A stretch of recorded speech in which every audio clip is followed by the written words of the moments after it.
Now, taking a look at Stage 3 Lighthouse in this Grand Prix, and yeah, unlike the Jesco GP, I don't think I'm going to blindfold up for this one, because I want this Ford GT. But yeah, looking at the times here and stuff in my groups, and definitely just down to the first couple of stages, I have to say, the layout in my one so far has been fairly strange when it comes to the layout and points. Now, obviously, there's 5 keys to be had in my group, 5 surefire keys, and I've taken a 2nd place and 4th place, putting me at 80 points so far.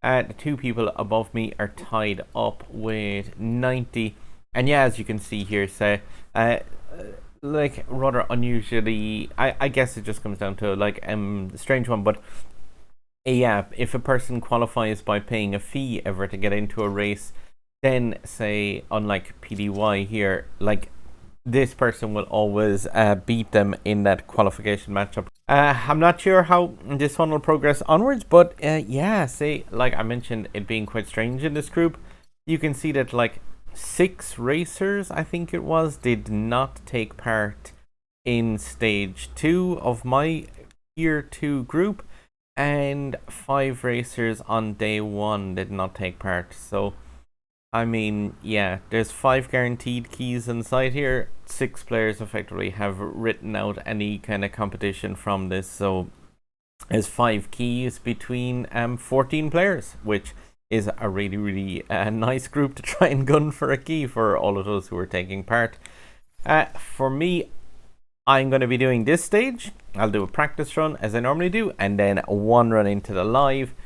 And yeah, like that will be my live run done within 4 hours of starting this up. But as I mentioned on previous videos, I'm going to be away for a couple of days, so I will miss the following stage, which is a shame because the next day stage is dipping down, and that's absolutely one of my favorite tracks.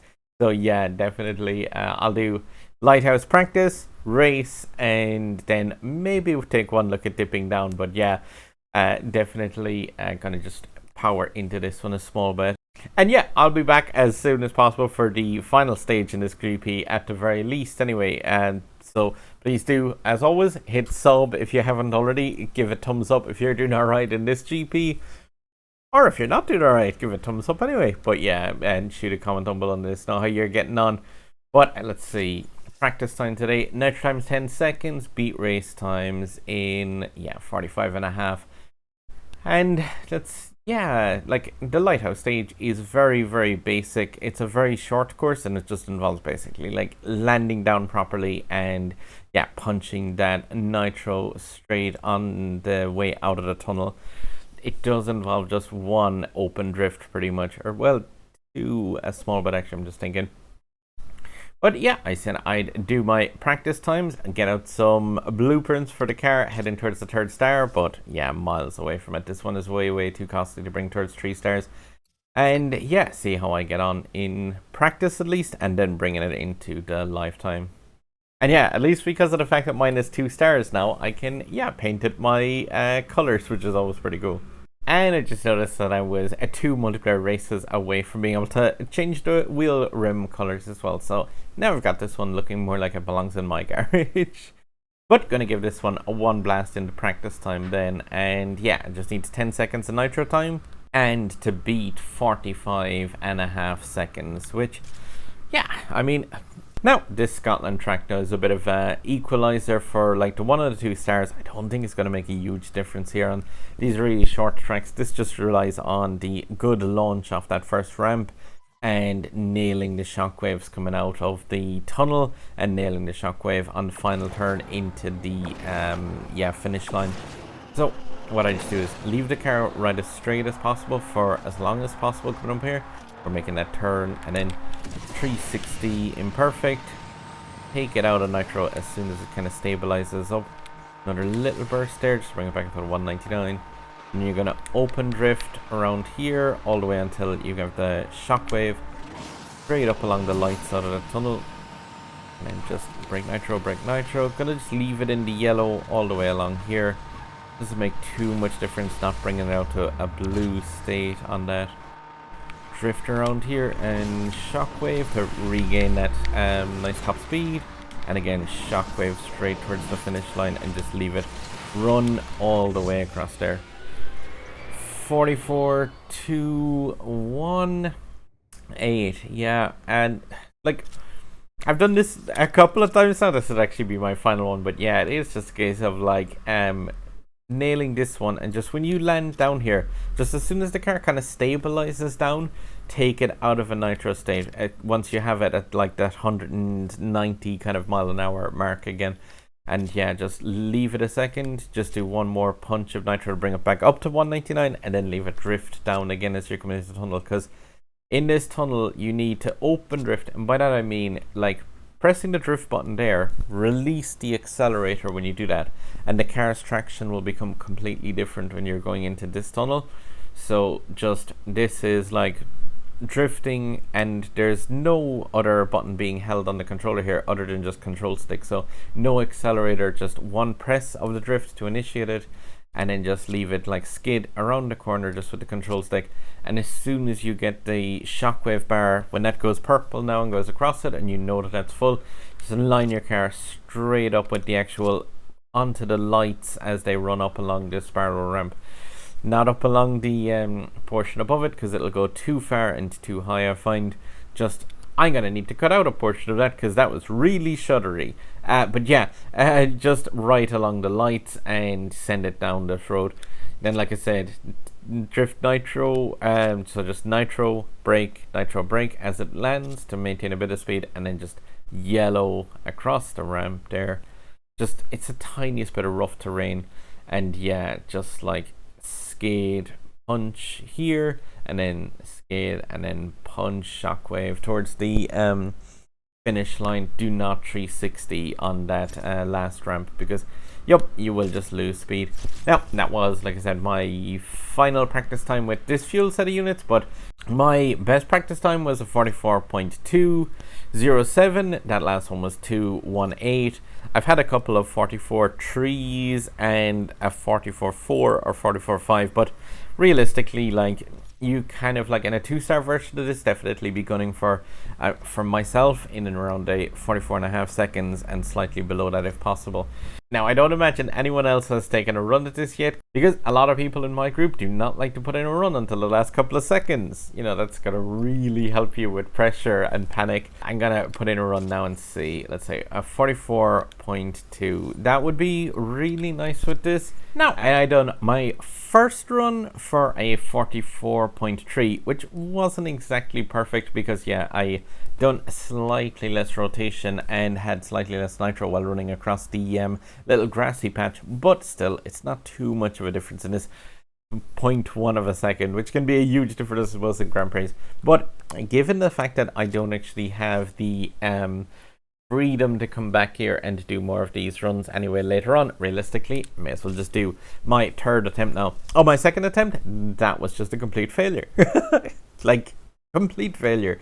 But yeah, I would say just make sure if you're doing these runs, do just give your Switch a restart when you're coming in from any other mode. So if you're coming from multiplayer, Bailey, or daily events, just yeah, restart. And let's see, how do we get on in my third live run? I just want to see if I can get it as close as possible to 44.2. And yeah, straight along here, 360s and imperfect. And then just when it stabilizes up, one little punch of nitro. Get ready for the open drift coming down here. Just want to fill up that shockwave meter. I do like that. You get the kind of visual representation of that now quite a lot better. But yeah, when I was doing my first run, I kind of ate grass there quite a lot worse than I had done in any of the previous practice runs. But obviously that's going to happen in live. Let's see. Shockwave towards the finish line. Nice. Oh, nice. Yeah, I'll take that. That's yeah, pretty much on par with my best times of the things. Obviously not ideal. There's like slight room for improvement there, and I'm sure people in my group will let me know that there's room for improvement. But that's definitely, I'm really happy with that. Just right on the practice time kind of as I did it. But yeah, just like it doesn't sound like a lot, 0.1 of a second, but still you have to realize that this race in its entirety is only 440 of those. So the difference between being like 442 of those or 443 of those, yeah, that's a pretty big enough difference all the same. So yeah, that run is 443rd faster than the other, which, you know, it doesn't sound like a lot, but like I said, in these Grand Prix that can be a fairly big difference. But that's my 3 runs done, and yeah, like I said, I'm happy enough with that realistically as a time. Nice launch out of the tunnel there, and yeah, a nice punch. Here's the thing, puts me up obviously in first place for now, but this Japanese driver really competent in the races, and PDY, like he's times, and I've seen these ghosts as well in a lot of the races, really clean drivers. So some decent competition in the top end of my group, at least anyway. Here definitely like a few people to kind of be wary of, but I do like a bit of competition in these Grand Prix. It's kind of cool just racing against other players for a good prize, as opposed to those woeful multiplayer prizes right now. Whilst this car is significantly different from its Mark II brother, I said I'd do a one blast here as well. This is the final stage of B-Class Novice in career, and this is dipping down. Now, it's probably one of the better places to give this a practice run in this car. You're still going to have AI inside here kind of nudging against you, which you won't have in the GP, but at least you can get like a bit of a feel for the track. Like, dipping down, easily one of my favorite track layouts in Asphalt 9 Legends. This Ford GT though, the Mark 1 we'll call it, is definitely a whole lot worse at the handling than the Mark 2 from this current Grand Prix. So if you do a couple of runs inside here, you might get yourself some practice with the far stiffer version of this car, but I said I'd just do one blast of what I kind of do on this track. Now, here is a place you can get a lot of speed there if you just make sure imperfect right up along the lights. Gotta always go around this back area on dipping down rather than cutting on the inside.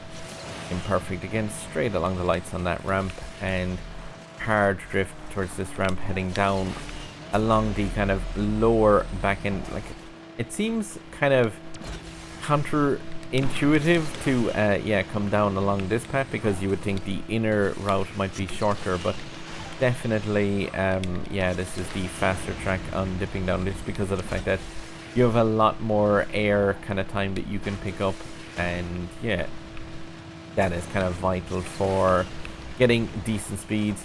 Hard drift here and try and run along the nitro bottles, flick the car up towards the finish line, and yeah, like dipping down easily, like I said, one of my favorite tracks in this game. It is just down to getting like some nice time coming up from the ramps. So just always trying to run as much pretty much along the lights as possible. Small bit on the high side there coming out of that, but yeah, generating up some speed. But it's very important to kind of get the feel of ramps like this one, especially because driving up along that road normally on dipping down is just kind of devastating to speed, whereas run right along there and keep it fairly low is really nice way of getting a good start on this. And like I said, just go out and around. I find the outer ring of this track has a lot more jumping opportunities and a lot more kind of speed to begin with that. But I just said I'd do one blast around dipping down as well, because that is absolutely favorite track of mine, but it's one where I won't be able to do a video of that on stage 4 of this Grand Prix. Unfortunately, I will be doing that, like I said, as I travel. But it's there in B-Class Novice. You can find it right at the race 13 of that. But hopefully people are doing cool with this GP so far. Like, I'm really kind of happy with my times. I've like slightly better practice runs, but at the same time, this car is a pretty cool challenge to actually drive, and the other racers in my group as well are pretty cool. They seem to be like, the top end definitely are on par with my own kind of levels of skills and stuff, so I think it's really nice to get a challenge in these races. Hopefully you guys are doing okay in this as well, and hopefully you don't have like a group that's got too many rough competitors inside there, and like again, those packs, regardless of which group you're in as well, one or two people ask what are the drop percentages in, you know, tier 2 or tier 1 and stuff like that. But yeah, the thing about it is those packs usually have about a 2% drop chance. So however many packs you're likely to get for the keys, just yeah, keep in mind that like just multiply that number by 2 and you'll have an idea of your chances of getting the car. So if you're in, say for example, tier 3 group and you're in 5th position in that, you're getting 10 packs, each one of which has a 2% chance drop of the key. So you can say approximately a 20% chance of getting it, so 1 in 5. This is one cool enough Grand Prix as well. I don't know if people have noticed, but inside in the actual shop of this for blueprints, the GT Mark II packs are going to be here for the next 44 days, so the entirety of this season pass, which is a little bit strange. So they'll be available long after this Grand Prix ends. So if you're uncertain about getting the key from packs, you will still be able to get packs after you have found out this time. Say with a previous Grand Prix, the point where you could no longer buy packs ended before the point where you might find out if you actually won the key from those packs. So they've altered this way in far better for the players, which is really nice to see. But yeah, you'll be able to upgrade your car a bit more if you do get the key out of this all the way through the rest of the American season pass. But yeah, that's my stage 3 complete, and yeah, my car is sitting at 9 out of 55. Now I've been pretty lucky with those packs that you can open every 4 hours, but at the same time, like even if I was to get one of those, I think every single time on this and collecting another 6 or so blueprints from the 3 next practice stages, like realistically that's not even going to bring me towards halfway of the next star. And the blueprints for this one really burned me. The first time it cost 4,500 to get that second star even on the first day, so I'm very unlikely to be pushing this to 3 stars. I think the car is really pretty, but at the same time, you know, it's just going to be as pretty at 2 stars as it is 3.